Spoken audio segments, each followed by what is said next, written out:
I'm here with Michael, co-author of Bash and Lucy Fetch Confidence, and his friend Mia.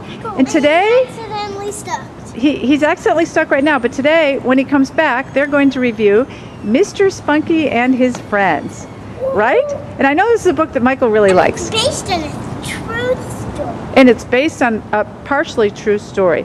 Okay, so who's the main character in this book? I'm going crazy.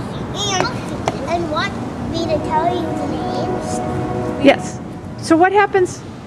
The names are Mrs. Sunshine, Blind, Mr. Spunky, main character, Buffy, Afraid, and Carla, Unloved. Unloved. Okay. So does Mr. Spunky do anything for these characters?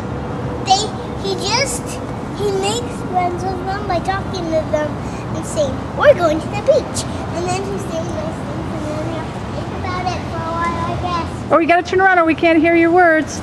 Or I can't hear you. Okay, Mia, so you tell me what happens. So I think that Mr. Spunky must do something nice for these dogs. He makes friends with them, and then the friends help each other, and so they don't feel those bad and kind of sad emotions anymore. And oh, that's so I sweet. should talk about this for a little bit. Oh, yes. There's colorings at the end. There's coloring at the end? You mean things that you can color, the reader?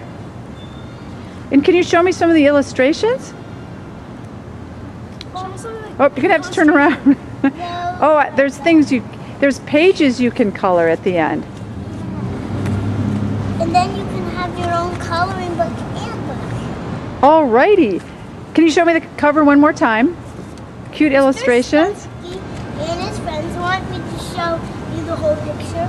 Do you want me to hold it, Michael? There's the whole picture. All right, Michael, so what do you like best about this book? I like the idea of it. I like that friends can help each other, and I like that.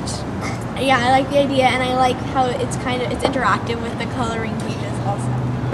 All right, well, thank you both for joining us, and I hope to have you both back soon.